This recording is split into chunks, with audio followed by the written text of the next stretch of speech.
Hi, I'm Will Poulter, and this is my last meal. I couldn't say it without almost cracking up with joy. Sorry, I'll do it one more time.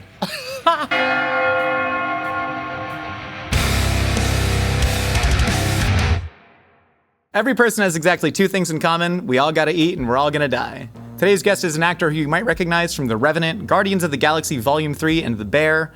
His newest film, Union County, is out in select theaters now and coming to digital streaming platforms on October 2nd. But what he's really known for is his skills in the pastry kitchen, even pioneering a new meringue piping technique. Will Poulter, welcome to the show. Josh, thank you so much for having me. Absolutely. So you trained at some of truly the world's best restaurants, including Pajoli in Santa Monica, one of my favorites. And while you were working in the pastry kitchen, I've heard you tried a new meringue piping technique. Now, we do have a piping bag of meringue right here. Will, if you could demonstrate what you did, because chef to chef right now, I'm very curious. That's so funny. Oh my gosh, yeah, this is giving me PTSD. Embarrassingly, when working with Chef Jill at Pajoli, who is kind of a head of pastry, she was showing me how to pipe. And it was like right before service, and I had spent a couple of days kind of staging, and maybe I'd grown like a little too comfortable or whatever. And I'd seen one of the chefs over the course of the like few days that I'd been there do this thing where they kind of, I'm gonna check first. Yeah, okay. So, right, there we go. So, in my case, this had been snipped. The problem is I don't want to paint this studio in the way that I did the kitchen at the time. Yeah. But I had snipped this, and I had recreated attempted to recreate what I'd seen one of the chefs do earlier that day when it wasn't snipped, and they'd like kind of whipped it around to sort of help get... it takes the air bubbles out. They call it helicoptering. Is that what they call it? Okay, yeah. Right. So I performed what's called a helicopter crash then. Because I painted the entire kitchen about 15 minutes before service with pastry cream. It went all over everywhere, including Chef Jazz's shoes. Chef Jazz, if you're watching this, I'm sorry. And everyone laughed at me, but was also very kind, helped me clear it up, and it was... it was very much a spot the stage situation. I once poured 20 gallons of fry oil into a deep fryer as the drain pipe was completely open, and I didn't notice it. And so I was literally just pouring it in and going, this normally fills up faster, as it was just exiting out the bottom. And so that's really part of being in restaurants, man. That's part of life. That does make me feel a little bit better. If it can happen to you, it definitely can happen to me, that's for sure. Absolutely. Yeah. Well, thank you so much for being here, man. I've been a massive fan, and also knowing how much you care about food, like this is truly an honor. Oh, dude, thank you for having me. I'm so excited. I don't know what like time zone I'm in at the moment, and there's been a lot of travel, but I'm pretty sure this is as close as I'm getting to heaven. You might have already died, and this might be purgatory. This might be it. Just swinging this bag around and around and around exactly. For eternity. I'm finally paying for that mistake. Have you thought about your last meal before? It's honestly a conversation I have like monthly, I think. It's one of my favorite conversations to have with people. Like I love, top 5 conversations and ultimatum sort of conversations, whether that's with like music or that's with film but food is inevitably my favorite thing to talk about. I love nothing more than talking about food while eating food. So this is perfect. How often do you think about death in general? I probably don't think about death all that often, which I'm fortunate for. Like I have anxiety, and I appreciate like some folks who also have anxiety kind of are confronted with death quite a lot. I'm lucky it's not one of the like subsets of my sort of like anxiety, but thinking about final meals, I mean, all the time. And like my biggest difficulty when it comes to food in general is just I'm always at risk of over ordering. I'm always at risk of like eating until I'm full, not until I'm satisfied, And when it comes to like last meals, it just becomes, as enjoyable as the conversation is, it's always evolving, and it's always something I'm coming back to because I can never really fully decide on a menu. Like even this was simultaneously the most exciting thing I've put together, and then a document that it was so painstaking because I didn't want to miss out on anything as well. I want to see your Google Docs edit history. I want to see, Will, the full essay that's written out with like, well, there's an Escoffier dish from 1897. Yeah, exactly. Yeah, really nerdy. No, I'll confess there was like a notes that I put it into, and then I sort of put it into an email, and then I poured over it for a long time, then I sent off the email, and then I sent another email, and I was like, wait, I've got an edit. And like someone I work with was like, relax, dude, like you're freaking out over this already. But no, as I say, super exciting. Oh, hey man, best way to calm the nerves is to get some food in there. You ready to eat? I'm so ready to eat. Let's do it. Will, for the first course of your final meal, we're starting off light, frankly. We just got some nice, fresh, young coconut juice. And then, a visit from our Mythical Kitchen dim sum cart. This is V. Wow, what's up? Thank you. I'm going to start off with some tea. Josh, I'll pass it to you. Thank you so much, V. Thank you. Well, this is going to be a long day. Oh, I love it. Thank you so much. This is so cool. And this is the last Thank you so much. V, thank you so much. And So, of course, don't forget your chili oil. Yes. Okay, Oh. bye. thank you so much. So, Will, here we have you. the selection of dim sum from a local Chinatown restaurant that's owned by V, apparently. Here we have our pot stickers. Here we have our shumai. And then here we have the xiaolong bao. Amazing. And then, of course, we have the Mythical hand roll bar. Sushi chefs Lily and Tony back here. Thank you. And they're going to start making hand rolls. But please, while they make the hand rolls, dig into the dumplings. This is unbelievable. You know, it's like, did I die and am I in heaven? Like, it's confirmed now. Heaven, hell, I think it depends on how much you eat. There's a certain amount of like serpent being tempted situation here. Very true. Please very dig true. in. Yeah, it had to be kind of dim sum for me, I think, because going to Chinese restaurants with my family was like a special occasion type thing. Yeah. Also, a funny story about these guys right here. Someone I work with was at a job interview, and they'd never had dim sum before. And they were sort of nervously like talking about, you know, their career to date and giving like a rundown of their CV. And the person interviewing them said, please don't wait, like dive in. Yeah. And they were like, sure. And they looked at all of these baskets and they couldn't tell one from the other. So they just grabbed one and they just popped it straight in their mouth, not realizing it was a soup dumpling. And she describes it as basically drinking like a double shot of kettle water. And she had this decision to make. She was like, either I spit this out on my plate in front of the person interviewing me and run the risk of losing this job, or I swallow the dim sum and I hope that, you know, I just get this job. And she's been working in that job for like damn near 2 decades now. So. That's one of those hero moments that you get confronted with in life where you're like, I can put my own feelings aside right now for a greater good. Yes. And she did. Absolutely. And she did. You start with some of this? Oh, please, dude, this is your last meal. Dig in wherever you want to. We can't let that get cold, but also shouldn't be completely... It's just insane that's just grows like that. This exists. That's what it is. So the house special hand roll, this isn't something that you ordered, but this is a yellowtail tartare that is based off of a Somali dish called Malai Kumba. It has a Havash spice in there as well and a little bit of cilantro chutney. We were inspired by a place called Hoyo's Kitchen Oh my gosh. in Columbus, Ohio. Does that mean anything to you? Oh my gosh, that's literally, thank you. Probably the favorite restaurant of, thank you. Cheers. Cheers, dude.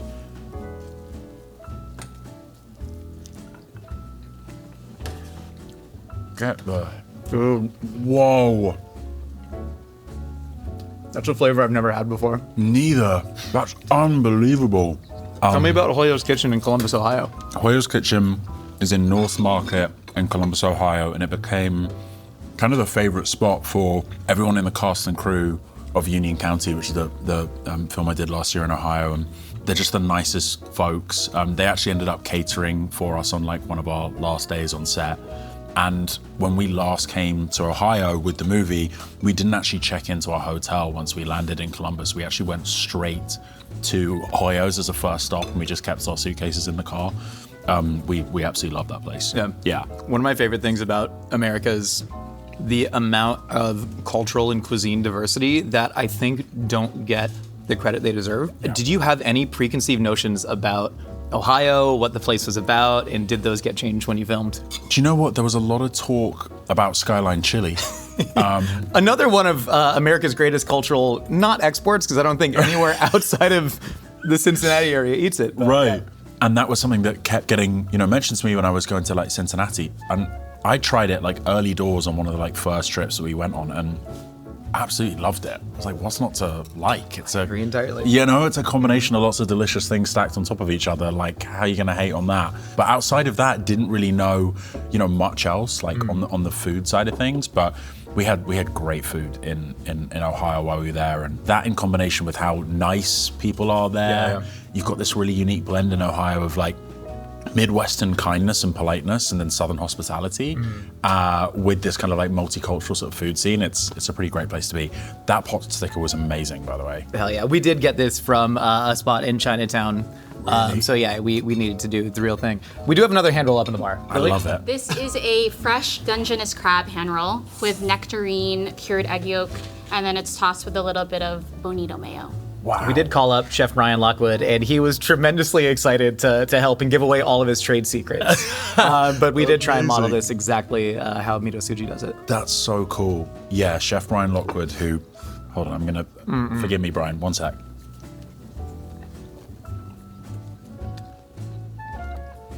Oh my God. You guys rolls, this is a great day, man. The crabs were alive this morning. Really? Yeah. I already walked in. I haven't seen Lily in like 5 months. Oh, we've seen each other, but this is her first day back from maternity leave. And so I literally walk in, and Lily's just like ripping live crabs apart. I'm like, oh, nothing's changed. That's what I do. We're still back, baby. That's pretty awesome. Brian Lockwood, such a talented chef, such a nice guy. He was part of the kind of wider culinary team on the show The Bear.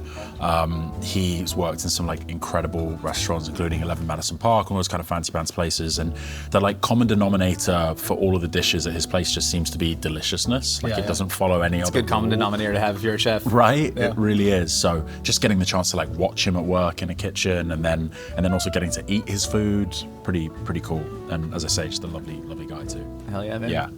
Talk to me about Union County, because I got to see the film. Really incredible. I mean, it's very just beautiful. It reminds me of a lot of like kind of Chloe Zhao, Nomadland, like this just sweeping landscapes that you really lose yourself in. The most interesting thing is that there aren't a ton of paid actors in this movie. You are acting alongside people who are actually part of this adult recovery court, including the judge and the program director, Annette. Union County is about a adult recovery program that is focused on working with folks to kind of recover from substance use disorder. And it's run by a woman called Annette Dio, who is also one of the leads of our film. And many of the real life participants also represent themselves in the film. And getting the opportunity to work in that kind of context was so special. I think the program is amazing because what it does is it's kind of actively fighting against a lot of the stigma and the stereotyping that often in the entertainment industry we're kind of guilty of proliferating, you know, and just the way in which I think Adam Meeks, our writer director, went about making this in collaboration with Annette and so many members of the community meant that we were able to kind of provide something of a counter narrative to what's often the focus when it comes to films about substance use disorder, and really celebrate the program, the success of people getting back on their feet and recovering. We have another right hand roll in the window. This is so amazing. Thank you. Lily, what do we have here? So this is a spicy otoro tuna hand roll with kogarashi and then a fermented jalapeno sauce. Thank you so much. Fermented jalapeno sauce is the way. Wow. Yeah, can I get one of those as well? Thank you both so much. Yeah, I was gonna wash your hands down. Oh my gosh, yeah, apologies. Yeah, sorry. Do you know the sushi chefs in LA are the ones, they tried to pass an ordinance that would have made every chef need to wear gloves at all times? This is The fermented God. sauce is outrageous. And the crunchies. And the sushi chefs were the ones that were like, we're not going to charge $600 for omakase and have our fish smell like latex over our dead bodies. We're going to wear gloves. I respect the hell out of that. I respect it. I love that. Take your gloves off. Yeah. Yeah, I don't mind. It was totally up to you. One of the most interesting things about Union County is that, kind of as you were mentioning, like it's a film more about hope than it is despair. And, with no shade to Aronofsky, with no shade to Requiem for a Dream, like I watched that movie very young. Right. And there may be a time and place for that, but I was almost waiting for one of those horrific scenes that never came. The movie Union County doesn't languish in misery. It seems like a very hopeful film in a way. Did you take that away from it as well? Definitely. You only have to spend a little bit of time within that recovery community, walking those spaces and speaking to folks to find out, how much the program is characterized by hope, by celebration, by success. The success rate is over 50% in that program, which in comparison to is amazing. In comparison to some of the other rehabilitation programs, or I would say even responses to folks who are experiencing substance use disorder, you know, the rates at which people are able to avoid relapsing rarely get into the double figures, particularly when you compare it to more kind of like punitive and criminalizing responses. The fact that this program is as successful as it is because of the sort of humanizing and empathetic approach that is being taken in the design of the program. And no one embodies that better than Annette. And I think the film focuses on that, celebration, on that hope, more than it does, as you say, the kind of the devastation or the destruction that we know a lot about, that the film also doesn't shy away from, but it's just not focused. Treats it as factual in a way, as opposed to emotional. There was never a moment where, you know, you acting opposite Noah Centineo, there was never any moment where, not too big of a spoiler, where you're like, no, bro, don't do this. Don't you know this is bad? Right. That's not how shit goes in real life. You know, it felt very, very lived in a way that, I don't know, just really transported you there in a way that I was really appreciative of. I appreciate that as well. And honestly, I think that's because no one's better placed to represent the reality of the experience than people with lived experience, you know? I was also very mindful of that coming in. Like, I didn't want to work on something where I felt like the director was maybe like descending on an area and kind of extracting information and then leaving without a second thought. Like, top of mind for Adam and everyone involved was to make sure that we weren't infringing on the recovery process for folks, and that we were only ever being kind of additive. And you know, without speaking for anyone, I hope we got there, and there's a real shared sense of success in this thing that speaks to the spirit in which we made it. I have a question about dim sum etiquette. Please. Because I love these, but I don't really know what I'm doing. Oh, yes. So yes, with yes, the yes. soup dumpling, can you educate me? I'm not going to pretend to be like the expert on this, Right. but I've eaten enough soup dumplings with enough people to where you generally Oh, you go on the top. bite off the nip. Okay. Did you say bite off the nip? Is that what bite just off the happened? nip. Yeah, that's okay. The nip is I just not want to make a sure we direct acknowledge that's what you translation, said. but Yeah, bite off got the you. nip, you know what I mean? We just talked earlier about how some people think I'm disgusting.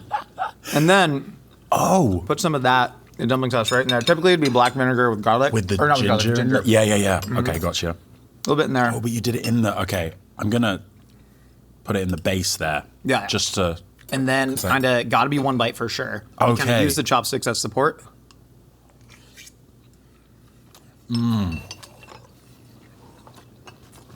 So good. Chefs. Last one over here. Yes. Get out of your hair. No, I'm so ready. You've been wonderful. Thanks. Really have. This is unbelievable. So this is a tempura fried rock shrimp with kimchi mayo and shiso. Wow. This one looks a lot like Brian's actually at the... We used this exact tempura technique, which none of us had ever exactly done, with the exact mix of starches and yeah. Dude, I like literally don't want to give it away. Like, I want to be mindful of the fact that it's fair enough. Okay. You know what I mean? But is it crazy? I'll tell you off camera. Oh, wow. It's clever. It's clever. Last question about Union County is, I was thinking about the role of fiction, because this could have been something that was a documentary about, you know, the recovery program. What do you think narrative fiction actually adds to the experience? And I think you can even extrapolate that into what narrative fiction means for the world. It's such a good point. You know, Adam describes this much better than I can, but he's our writer-director and he has a documentary film background. He said what didn't interest me was following around folks on the recovery journey with a camera and potentially adding to their challenge by sort of looking for dramatic moments or looking to try and sort of see something that would be theatrical or kind of inherently entertaining. He said that he thought kind of the best way to sort of capture the spirit of what the program does, but also give a kind of realistic and balanced view of what kind of recovery entails and a sort of all-encompassing look at recovery and substance use disorder was to sort of weave a fictional narrative into that space. And so he describes kind of Noah Centineo and I's characters as sort of the audience's eyes and ears through the program. And then the things that were fictionalized fell to, you know, Noah and I as the actors to sort of perform. that doesn't apply to Annette Dio, who is this kind of unicorn of a person. She's a therapist of 39 years. She's worked in the court system for 22. And she also happens to be a phenomenal actor. She's like, I say like she's Belle Fountain's Meryl Streep. She's just like unbelievable. And she didn't tell anybody that she had studied theater for 4 years at uni before before getting in the film. Adam and Annette developed like a real sense of trust, well ahead of time. Adam being from the area, kind of having people in his life who've been personally affected by the issue. It just meant that like the foundation and the bedrock for this thing was very kind of pure, and I think we're all benefits of that in the acting department. Yeah. Truly, man, it's such a wonderful film. You're incredible. You and Noah's relationship is wonderful, and can't recommend it enough. Thank you so much. Ready to go on to course number 2? I think I am. This was so good. Will, for the second course of your final meal, you wanted a dish of orecchiette with pork and fennel made by Chef Courtney Store. Fire lamb, chef. Oh my God. Wait for you first. My God. Thank you so much. Chef. Coco, you are the greatest. I can't believe it. Are you kidding? I want to miss it. You are amazing. I want to miss it. What's up, chef? Hi, dude. How's Thank it you so much for going? doing this, dude. Thank you for answering a random Instagram DM. Are you kidding? From you, I was very excited. Chef, what do we have here? So this is orecchiette with Italian sausage, a little bit of broccolini. It's spicy. It's got some garlic, white wine. Enjoy it. I'm honored that you even know this dish. I was just like, I will literally walk to wherever he is. You're amazing. Just kidding. But not. I love you. You're the best. I love Yes, you, of Coco. course, guys. Thank you so Enjoy. Courtney, thank you so I'll much. see you next time. Let me know if you need another surprise for someone else. I will, I Coco, promise. thank you. You're the best. Love Thank you. I mean, I don't even know what to say. I'm like speechless. That's so crazy. Coco is the person who bought me like my first piece of cookware. She gave me my first ever pan. What was it? It was specifically for French omelets. Oh, And she was sick. like, she was like, do not use this don't be frying bacon in this. This is for French omelets. Was it nonstick? Was it stainless? It was non-stick. So I was, going easy on me. Certainly. And really like opened up her home to me and taught me how to cook even before I'd actually signed the contract or was officially on the show. She embodies the spirit of the show when it's at its best, which is like treating people like family through food. And I love her. And I put that down. I was like, made by Courtney Store like as a joke, as in like her recipe. But the fact Coco was here is crazy. Oh, she jumped at it. I mean, dig in. Thank you so much. Pasta can't sit for too long. Yes, yeah, Courtney right. would. This, the most disrespectful thing to do would be to let this talking go. about her instead of. So true. Yeah.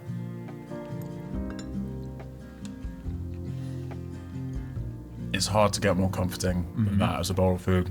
My mum, who is not Italian, used to make me and my little sister, like, it was fusilli more often than not, like British Cumberland sausages and like steamed broccoli and just like the three things in combination with, if I'm being completely honest, ketchup on the side, right? Hey, you can take the boy out of Britain, can't take the Britain out of the boy, you know what I mean? Exactly right. And as I got a little bit older, I was like, oh, there is like an actual authentic Italian version of this dish that kind of combines, at least adjacent ingredients in this like beautiful way. And I knew that Coco had a recipe for this, and there's no one in the world I'd rather have it from than my mom and Coco. Did your mom make any other pasta dishes growing up? She did, actually. So my mom, like a lot of British moms, would make spaghetti bolognese. And you have shortened it, of course, too. Spag bol. Spag bowl? Spag bowl? Spag bol. Or spag bowl? Oh, interesting. Spag bol. Spag bol. Trying to learn your language. No, of course. I appreciate the effort. Oh, nice spag bowl. Spag bowl. Spag bowl. I think it's spag bowl. Spag bowl. We have a sport here called spike ball. Is spag ball and spike ball are those similar? Those are very similar. Yeah. Play spag ball and play. Yeah, virtually identical. It's awful that my Italian friend Courtney is literally in the next door room, and I'm here reducing bolognese to spag bowl. But that was one other thing my mum would make. And actually, growing up, we'd eat it as leftovers on like bread the next morning, like on toast. So yeah. Get away! No. What we have here? No way! We got some leftover bolognese with bread, but also we got a little bit of Tabasco just in case. No way! You absolute legend. This is legendary status in my family, my brother's favorite sauce. My mum puts chili on everything. You lot are crazy. This is amazing. Show me how the bolognese on the bread go. Is this, we couldn't tell if the spaghetti was mixed with the bolognese or is just the sauce? No, it's exactly like this. It would be, wait, I need one more spoon of Courtney's pasta. Please. Because that is, I cannot explain how good that is. Might be like one of the best versions of that I've ever had, genuinely. Okay, so how would this go? So, the next morning, there'd be bread. Truthfully, not as nice as this bread. It would be like back home would be like Kingsmill, like white kind of like bread you put in the toaster. Yeah. But you'd either toast that a little bit or just have it as is. And then the assembly chef, if you've got this pickup, I can walk you through this pickup. Really easy for service. You just do and this. then I trail with Tabasco on service. Just a little, perfect. And then that hits the pass. All right. Just like this. Service, please. And Plate wipe, chef. Plate wipe. oh, Thumbs up. Smile. Cheers. Salud. We microwaved it, but not evenly. So some of the edges are hot, but the inside's still cold. That's exactly how I do it as well when I was 12. We figured.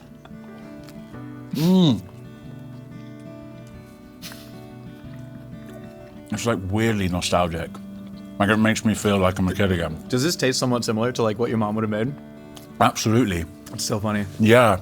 And I feel like it's been appropriated in a way where every British person has their own version of a spag bol. Some people are putting mushrooms in it. Some people are, putting bacon in the base. Like, I mean, fully like not following the rules. Yeah.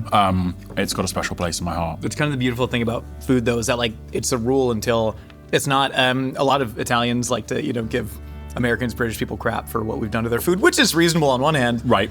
On the other hand, like chicken parmesan, which all Italians will say like does not exist in Italy, predates spaghetti alla carbonara. Oh, and you can I didn't prove know that by several decades. Carbonara wasn't a thing until after World War II. And so there's all these kind of things that we think might be old that are actually new, things that are new that are actually old. And to me, that's the beauty of food, is you just sort of, it's cultures trading back and forth, as long as you're doing it, ethically, which is to say, just don't be a total dickhead. Right. You know what I mean? That's where like really beautiful things happen. You can get, leftover spag bol bolognese on bread with an American hot sauce, made on its own island in Louisiana, all the way up in Britain. I think that rules. There was a brief moment, I don't know if you felt that there was a brief, like, are we eating a Bloody Mary moment with that? Just because of the tomato and the spice. I was like, what is going on here? But, yeah, delicious. Tell me about this brown sugar shaken espresso. We needed a little mid-meal pick-me-up because we got a lot of food to go. We did, yeah. So we added Celsius to the coconut water, cheers. just because Cheers that was getting too healthy. Yeah, we've just been licking batteries too in between just to kind of feel something. Yeah, exactly. Yeah, for a quick jolt. And then this is the brown sugar shaken espresso from a coffee hall and creamery in Marysville, Ohio. Marysville is where I lived when I shot Union County, and pretty much every day started by going to this coffee shop. They're such nice folks. It's like one of those really great like community places, and one of our producers, Martha, put me onto the brown sugar shaken espresso, and I mean, it's unreal good. Oh, it's half dessert, half coffee, man. Yeah. It's half dessert, half coffee, and you can have dessert first thing in the morning. Before you started working on The Bear, you said that you had been creating your own show that was about the world of chefs and restaurants, and then The Bear came out, and you went, oh man, they did it. Are you still working on that, and do you think there's room for both to ever exist? Oh my gosh, dude, your R&D is amazing. I feel a little bit embarrassed by the fact that I was kind of embarking on that journey when, now I've seen kind of what it looks like when it's executed so well as Chris and Courtney did. I read Kitchen Confidential, and like a lot of people just kind of had my mind blown wide open. Anthony Bourdain's someone I always like really admired, and he obviously kind of gave an insight into the world of kitchens that I hadn't sort of like seen before, and it just inspired me and kind of reaffirmed a natural interest that I had in that area and a passion for cooking and for hospitality. So I started developing a show, based on that idea, and I remember pitching it to a studio who were like really like leaning in at one point, and I couldn't believe I was even getting the opportunity to pitch anything to this studio and these, people at said studio, and they were really, really leaning in, and then I finally like sent over the big pitch, and it was crickets, and I was like, dang, I really thought they were like interested for a moment. Anyway, then I was going down Sunset Boulevard in the back of an Uber, and I look up and I see a billboard for this show called The Bear on Hulu FX, and everyone in chef whites. And I remember thinking, okay, that might be why they went crickets on me a little bit, but like that show better be incredible or I'm gonna feel like so like spited.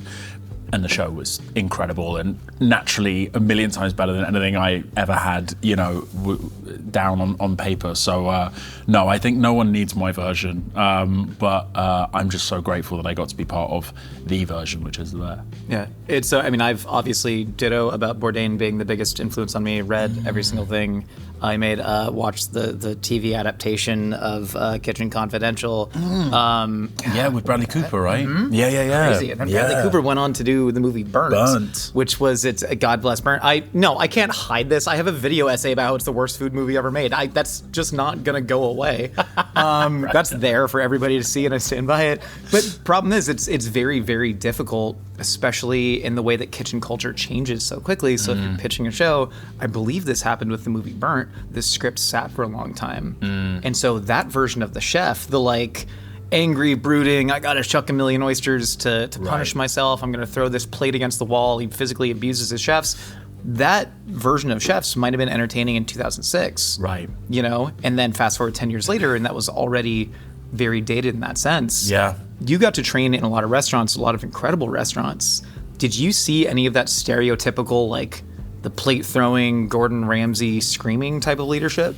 I was really lucky in that the kitchens that I got to step into, I think were, you know, in a way, a sort of, they were evolved, and they were kind of a manifestation of that new culture that had already kind of been percolating for a while. And you realize with leadership as well, and I think I've observed this on film sets as much as anywhere else, like I feel like the best leaders actually embrace the skill set of their entire team, and they hear every voice in the room.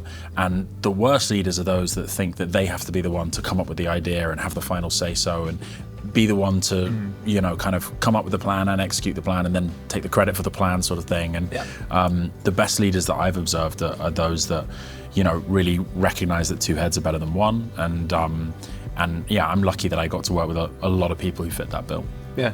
Being able to act in what is, at least what I've seen, the closest to your native accent with Luca, like it feels like, when I watch, you know, Union County, it's like you're doing a tremendous acting job and it feels lived in, but I'm also like, that's Will Poulter. I've seen that guy, you know? When you're playing Luca, like it sort of just feels like a slightly alternate universe version of you, where you like could have ended up, including the Tabasco bottle tattoo on it. Do you feel that? Like, do you feel like you're actually able to live out a bit of a fantasy in that way and try it on for size?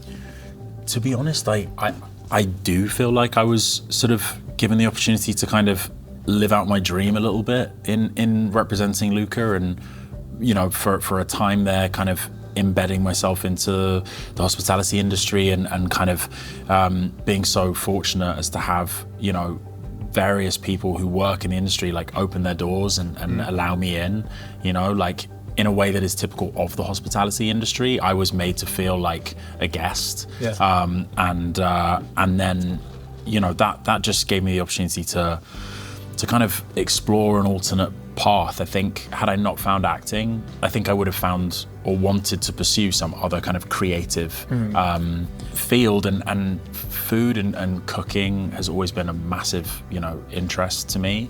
Like, I think cooking is the most complete art form that we have as humans. I think as far as, you know, the ability to tell a story and make an emotional impact on someone by using your own sort of emotions and memories and feelings, I think look no further than cooking, because you have access to all of the senses, you know, sight, sound, smell, touch, taste.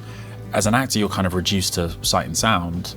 And so, yeah, just the opportunity to be able to kind of like play in that space and explore that was incredible. And I'm so grateful to the Bear that, yeah, I got to do it. Ready to go on to course number 3? Yes, I am. Will, for the third course of your final meal on Earth, there's a lot. So we have the jollof, we have the massaman curry with roti, we have a classic French bistro salad right here, and then we have Chef Colby. Don't mind him, he'll just be slicing the duck som. So Colby, tell us a little bit about this duck. Yeah, so I tried to talk to Momofuku to get the recipe. Couldn't get it, so this is my best attempt at it. And so yeah, we'll see. You can judge it if you've had the dish. Thank you so much, Colby. Oh my gosh, thank you so much. the pancakes maybe. Wow. A little bit of bib lettuce. Wow. Yeah, for health. We actually have another dish. If there weren't enough delicious, spicy, saucy things, Will, the first time that I knew you were a complete ball gnawer, ball gnawer? I didn't even question it. I was like, maybe I am. The first time that I knew you were a ball knower when it came to food and had ball knowledge was when you were on a radio show talking about how African diaspora cuisine is very underrepresented and underappreciated, especially in fine dining. My aunt is actually from Senegal and all my cousins. Whoa. And so she made this hot sauce with peppers that she grows in her backyard in Allentown, Pennsylvania, because she couldn't find enough spicy peppers in the States. And then Howa, I love you so much. I'm so sorry for desecrating your recipe. I made her signature dish that I grew up eating that is called, we grew up calling it peanut sauce, but it's called mafe. So a sort of like roasted ground nut stew that I made with lamb, a bunch of aromatics, and some Scotch bonnet in there. So yeah, you seem like somebody that would really love a new experience if you haven't had this exact dish. Dude. This hot sauce, and so I wanted to make it for somebody who would appreciate it. Oh my gosh, man, thank you so much. I've never had that dish, and I would love to try it. I think we should start there if you're cool with it. Yeah, can I dish you up? Yeah, thank you so much. That's amazing. So this is some lamb shoulder, a whole lot of roasted peanuts that were ground up. Smells amazing. A lot of Scotch bonnet. There should be a whole Scotch bonnet floating Thank in you. there somewhere. It's lucky if you find it. Dude, that And smells then crazy. this nuclear hot sauce. Is that's insanely hot? It's not like insanely hot. I'd put it like respectfully, like an 8 out of 7.5 out of 10. There's something about Scotch bonnets though as a chili. You can tell me if I'm completely talking out of my ass here, but like it more flavorful than your average chili. It's got the Yeah. spice, but it's like fruity and 100%. That's kind of why it's my favorite, I think. Yeah, it's really interesting. Like all chilies like originally come from the Americas in some way. And so Scotch bonnets, habaneros, like they come from the Yucatan Peninsula, which is even more like equatorial. And so like you still go down there and like that's their main chili that they're using. That's what they're using. Yeah. Dude, that's absolutely nuts. That is so good. Doesn't that rule? That's insane. I love this course because so many of these dishes are like, they're these very sensory-seeking dishes, right? They still have their subtleties in their craft, but a lot of these are like overwhelming flavors, and I love to be overwhelmed by food. I love having all the ginger and the scallion and the fermented sauces and the spice and whatever. And I realize a lot of it for me, I seek to be overwhelmed by art because for me it's getting me out of my own head. Yeah. It's this thing where I'm physically being almost moved against my will. It's this sensory-seeking behavior that I've just always really gravitated towards. It's the loudness of the music, it's the spice of the sauce, it's the emotionality of the movie. Yeah. You know what I mean? Do you Interesting. find yourself in that same boat? I've always had kind of that relationship to food, yeah. And actually, like, I've always found food in alternative, like, emotional experiences or forms of storytelling. So often, like, in cartoons or in films, the scenes and the things that would stick out to me were, like, food-based. Yeah. Like, Tom and Jerry, like, all I can think about is the food in Tom and Jerry. Yeah, that cartoon T-bone steak with the... Exactly. Oh, that's so funny. The giant ham legs, you know, like that was the thing that always stuck out. Or like in the Jungle Book, I was just so interested in the variety of fruit more than anything else. Yeah, I find food also to be so special from a experiential standpoint because it inherently encourages you to kind of share it more often than not, particularly if you get the opportunity to have food from 19 different cultures at once. It kind of doesn't get better than that. Colby. So, 5-spice whole roasted duck. I tried to dry it out for 4 days, and then there's a duck confit under the duck herbs and a duck crispy rice, and then I'm on top with Mon, and it's yours. Dude, Colby, thank you you so much, you legend. Yeah, enjoy thank it. you. I hope you enjoy it. Do you have can we show folks at home that, I mean, I know there's going to be beauty shots and stuff, but like, that is, like, Colby just absolutely crushed it. He bodied that. That is so beautiful. He literally transformed the employee fridge. I think we threw out a bunch of people's rotting Chipotle to make a duck dry ager. And then we were like calling each other on the weekend talking about like, so it's dry aging right now, and then I'm going to take the maltol syrup and I'm going to... so this was one of those things that were legends. Really excited. I'm so honored. Dig in. I think we just free for all it. Okay, I love that. The first time I had this, I took my mum and sister and we all had this together, like the three of us, and it was like still to this day one of the most special things I've had. And also just returning to that idea of being in Chinese restaurants at like, for special occasions, like though Momofuku takes influence from everywhere, that concept of like roasted meat and pancakes with accoutrement, like that just makes me feel like a kid on my birthday again. Mm-hmm. That's so cool. Love it. Do you have set rules about your duck and pancakes? I want everything to be different. I want every bite. I want to nice. maximize the amount of different experiences that I have. And so typically I will make 4 different combinations of sauces and accoutrement. And then for my final duck pancake, I go back to the best one. Of course you have it gamed out. Of course you have it figured out. But it's like, I think as you get older, you sort of dial in the things that you want out of life. And then you can kind of, my ideal dessert, I think, is taking a single bite out of 12 different pints of ice cream. And I have that, I have free will. I do that in my home. Yeah. Again, I only you're have an adult. 7 right now, but at night I open them all up and I just kind of scrape a thin layer off the top. Wow. I love it. Is ice cream like your favorite dessert? I think so, yeah. Oh, that's what I thought.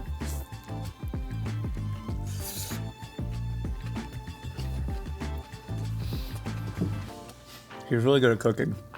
He's so good at cooking. Oh my God. It's ducked up. I know I'm not allowed to say that word. You can say it. Say it. I dare you. It's up. It's up how good this is. It's so good. We got a couple other dishes to get here. Can I dish you some jollof? Just a few. I would love some. Thank you so much. Of course. That looks incredible. We didn't make this. This is, I think the last person we made this for might have been John Boyega. Really? Co-star in a movie called Detroit. Yes. Yeah. Absolutely. Speaking of which, even a movie called Detroit with John Boyega, looking at a lot of your roles, especially recently, seems like a lot of them are in movies that are very like purpose-driven in a way. Even going to Dope Sick, into Union County, and Warfare, and is there an intentionality in that? It seems like you're somebody who's really thought a lot about what makes a good person and how to bring good to the world. Oh, man. Is that something that you think you've always had in mind, or is that something that is newer? Damn, I don't know. I really will say that I think, what Detroit did was provide me with like a, education that I wouldn't have ordinarily had, particularly looking at like, just the syllabus when it comes to like kind of the British education system. So I was really like grateful for that. And I think that I was really lucky to be part of a cast that were all kind of really united in wanting to tell this story, a story that, although it happened, in reality in 1967, it was still effectively happening 50 years later. And I really relished the opportunity to be part of a story that was entertaining, or a film that was entertaining, but more than anything else kind of drew people's attention to a social issue. And I think wherever I can find the opportunity to sort of, strike that balance between kind of entertainment, but also, I think, drawing attention to something socially, or trying to encourage like a change of mind or a new perspective on something in reality. Like the social application becomes increasingly important to me, and I think working on Detroit and with Catherine Bigelow was sort of a catalyst for that. Yeah. It's such a trip seeing your filmography. Like I didn't realize that it was only about a 2-year period from We're the Millers, The Maze Runner, and The Revenant. Right, was it? I didn't know that. The filming. Were you there? Was that you? Was that? Those are 3 massive movies. They all combined to hit over $1 billion. Oh, please, thank you so much. At the box office. Oh wow. Did you think at all at that time about your trajectory? Were you thinking like, oh, I should do this type of movie, that type of movie, or were you just taking the roles that you were getting and chasing that feeling of disappearing into a character? I think that, Yum, by the way, I've always really enjoyed the opportunity to kind of stretch myself and engage in variety. And like a lot of the people that I like looked up to or inspired by kind of did a range of things. So I've at least made attempts, some of them feeble, to do that. You know, I'm really lucky I've got a great team as well. I've largely speaking been with the same team since I was about 16 years old. And I'm 33 now, so, you know, we've developed a kind of a shorthand and an understanding of like how to do that together. Yeah, you know, it really is one of those things where it does like take a village. You know, I think like as the actor at the like forefront of some of these things, you get a lot of the like plaudits, but there's like a whole group of people who I work with who kind of make it happen. And indeed on every single, you know, film set, there are people in the thousands sometimes that work on movies, and that doesn't always get sort of realized or appreciated. So, but I do find it just fun for me, you know, just on like a personal level to do things different and to shake things up. And it's also a really cool thing about my job. It's one of the few jobs where you can experience kind of to a degree and up until a point, lots of different careers in one, you know, like I'm so grateful that I get to like dive into the world of hospitality and experience, you know, a version of that for a bit. And then, you know, the next job might take me down a road of research that is completely different. It's really fun. Down a glacial river and getting hypothermia. Just Perfect. like really fun, super easy things. Who doesn't want to do that, right? Can I get you a roti? Oh my gosh, yes. Please make the roti and curry. Thank you so much. A roti segue. Always. Man. Easy roti segue. Easy roti segue. Can I give you some mussam and curry? And I would love some mussam and curry as well. Please.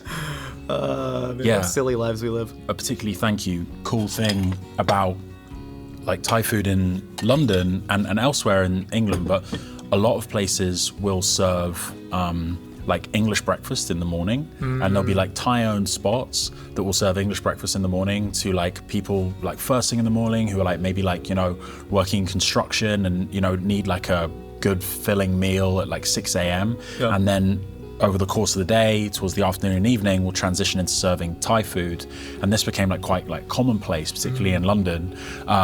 So at the same place you get bacon and eggs, you could get massaman curry or pad thai or a lab or whatever else. And there was a place called the Bedlington Cafe like near where I grew up, and so special and just like still to this day like my favorite Thai restaurant. But yeah, beef massaman and roti, it's like an amazing combo. This is an overwhelming amount of food. It is a lot. I'm just so happy to be here. Yeah, no, same. I really am. Oh yeah. Is this the most like have I sort of embarrassed myself in terms of like I've come here, I'm like I'm really grateful to be here, but then I've ordered the most food that's ever been ordered. Well, if we're honest though, you didn't order that. You didn't order the spaghetti bolognese with the bread. But no, but like the fact that you did put so many dishes on that you were genuinely excited about, that we could tell because you were naming the chef in the restaurant. Right? So literally the fact that you showed that appreciation towards other chefs, and of course like we all knew that you had that we were like, oh my God, we're so excited to make it. We're so excited to make a Somali-inspired hand roll that nobody's ever had. It's the reason we've done all these tableside presentations. Most of the time we'll drop a mac and cheese and leave. But for real, it was like the fact that you show so much appreciation for the art that we've all devoted so much of our lives and time to.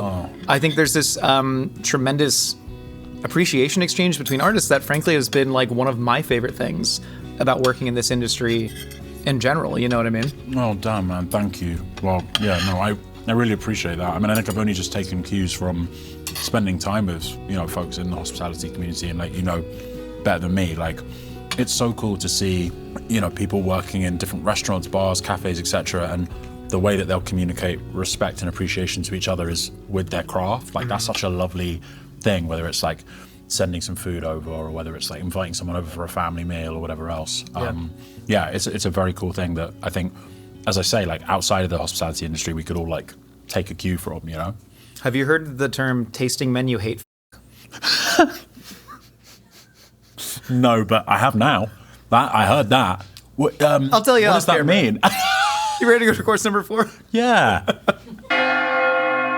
Will, for the 4th course of your final meal on Earth, Yes. we have the sticky toffee pudding, a la British pub. Thank you. We have a whole Bass cheesecake, and then we have the ice cream cookie sandwich. This is a salted peanut ice cream with chocolate chip cookies. And we're against the clock. And we're against the clock. We were inspired by a place called Chin Chin. In London? Did you know that I love that place? You guys did. are inside my brain at this point. Oh, sheesh. Holy shit. That is so good, dude. So this is a house-made roasted peanut ice cream. A little bit of caramel in there. Rolled it in some dusted salted peanuts and chocolate chips. Wow. Dave said you'd know how to slice this. I love that is the actual cheesecake from Pajoli. We have a relationship with Pajoli. We spoke to Dave to rent a duck press a couple of years ago. We ended up not. Dave, you were wonderful on the phone. But yeah, we did call and inquire about the duck press. Did someone ask for a duck press as part of their mythical meal? No, we were just playing around. This is, I think, the best Basque cheesecake in the world. For my 30th birthday, I went to the Basque region with my family. We went to the place that Dave and his team went to research how to make this cheesecake. Dave now serves it in Pajoli in Santa Monica, and it's better than the place in the Basque region. We have a lot of Basque fans, Will. Really? 90+% of our fans are in the Basque region. Shit. We have about 4% from Asturias, Right. and 3% Catalan. You'd be no. surprised; it's almost all Spaniards. I immediately Really regret what offended I've said. I immediately regret. No one from the south of Spain. We don't mess with them. But But it is outrageously good. When Dave said I know how to cut this, I'm nervous because I don't. Is there a special way to cut this? we thought you'd know what that meant. Dave literally said that he said Will know how to cut and serve this. You know, not for the first time. I'm going to disappoint Dave Barron, and I'm just going to cut us a slice the only way I know how, which is with the sharp side. Yeah, I think that's probably a good bet, man. Okay. Oh wow. See, and I might be doing something really sacrilegious here in the way that I'm cutting it. Also, this is a stupidly big slice for two people who just ate 27 courses of food, but I'm still do you want pretty to split hungry. this? If I'm big. Are you? Yeah, we can split it. I respect the hell out of that. Okay, should we split this? Let's split it. Okay. I've far from nailed this, I'll be honest, but it looks insanely Dave, good. you can't fire him from the restaurant. I'm fine just eating this off the same plate. Okay, should we do that? I think it'd be a nice little fun finish to our meal here. Let's do that.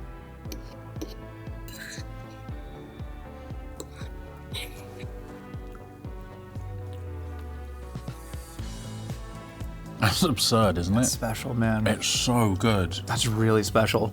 And you get the best of both worlds, like that firmer kind of texture on the edges, and then that kind of barely set.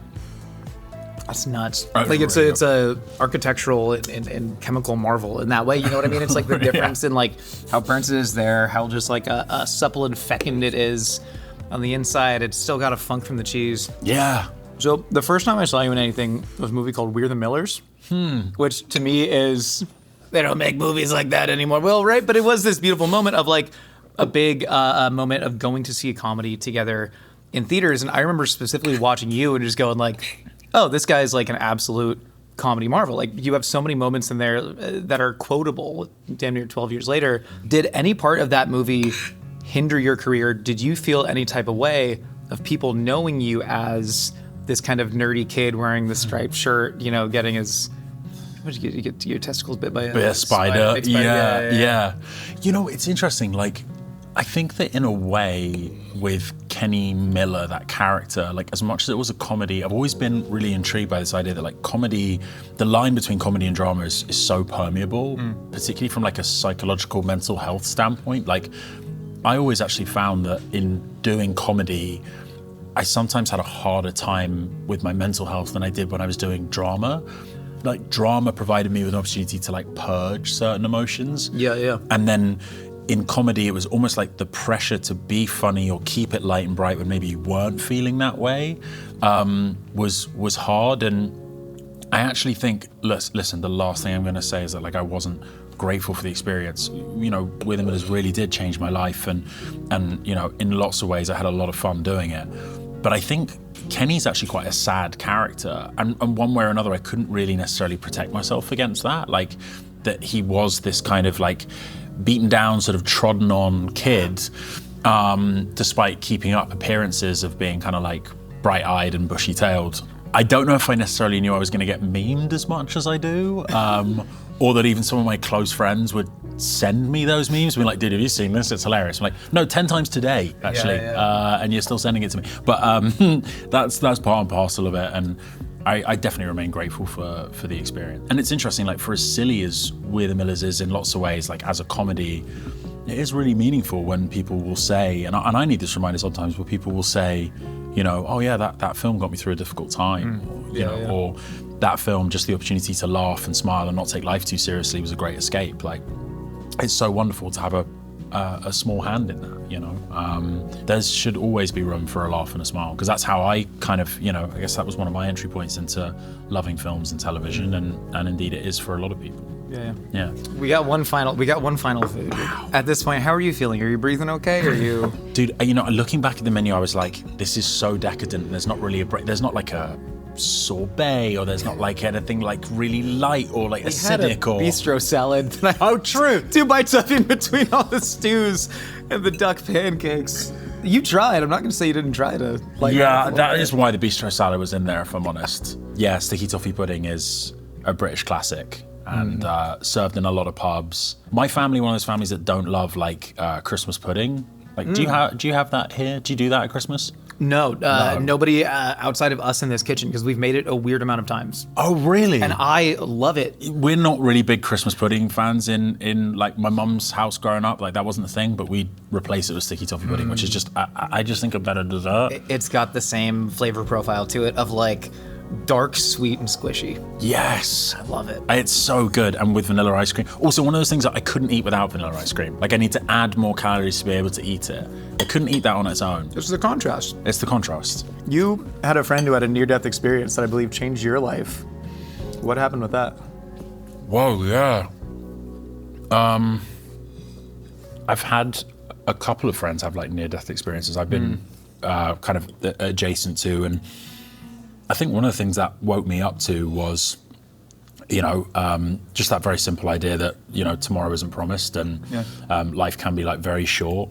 I also think it makes you kind of recalibrate as far as like, you know, appreciating who your like nearest and dearest are, and the importance of like chosen family sometimes at times. You know, I realize like I have friends who transcend that label of friend, and that's not to say that I don't have a wonderful family, because I do. I've got great biological, original as they came family, but I've also got some friends that have stepped up into, you know, a different kind of like higher space in that regard. And that event definitely brought me closer. You know, I think there's a world where maybe I'll sort of channel that creatively together with him actually at some point in the future, but sorry, I hadn't thought about it for a while, so just like that's the only thing. But, no, I didn't mean to act unexpected place. But. No, you're good. But it just made me very grateful for life and the people closest to me. Yeah, for sure. I love that, man. Yeah. We ask every guest on the show, what do you think happens when you die?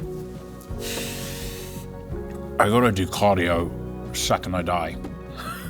But I got to work off some of this. Are you doing cardio after you're dead? I think that's the end of the cardio. Oh, I'm not allowed to do cardio? I don't know. I think when you're dead, it's weightlifting only. we're power building when we're dead. That sounds it sets to 3 only. 5-minute rest periods, just grinding. Just high-fiving you for your 1 rep max. I like to think you get together with all of your favorite people who are no longer here anymore, and share one big meal together. That's my hope anyway. If you was a betting man, how much money would you put on those odds of that happening? Oh my gosh. I get all I've got is hope. All I've got is hope in that scenario. Yeah. Unfortunately, yeah. Are you ready to go into the lightning round? Yes, ready to go. Who's the one person, dead or alive, you'd want to share your actual last meal with? Anthony Bourdain. Oh, so good. What song do you want to be played at your funeral? Red Hot Chili Peppers, Road Trippin'. Oh, solid. That just kind of came out. I don't even know if I mean that. I think you do. Can you still rap Lisa Left Eye Lopez's verse from Waterfalls? If you can prove it, you get to take the rest of the cheesecake home. Oh, God. I actually don't think I can. I'm going to have to order one from Dave. Cheesecake's fine, babe. What's your biggest fear? Hurting people. Who are your top 3 Arsenal players of all time? Thierry Henry, Cesc Fabregas, and I'm going to say William Saliba. Finally, Will, are you happy? Working on it. As we all are. Will, would you deliver your final words to that camera right there? If you have food, share it with a friend. Amen, brother. It's truly an honor that I got to share so much food with you today. Dude, you're absolutely the best, man. Dude, thank you for so much. everything. I really appreciate it. Thank you. Thank you. And thank you to the whole team and all the chefs as well who made this. I'll give you a kitchen tour after. I would love that. In the meantime, everybody make sure you check out Union County. It's out in select theaters right now on October 2nd. It comes to all the digital streaming platforms. And that cheesecake is in the room, right? I'm not hallucinating. No, that's actually there. Yeah. Okay. Yeah, that big blue bird over there. That's also there, yeah. For a second I there. thought that wasn't. Yeah, good. I think we're in the Rainforest Cafe. Oh shit, there's actually a giant Cookie Monster up there. That is very true. That's nuts. I won that at the fair. I love that. That's cool. I'll see y'all next time. Hungry for more? Catch up on every last bite with the Last Meals playlist at lastmeals.com.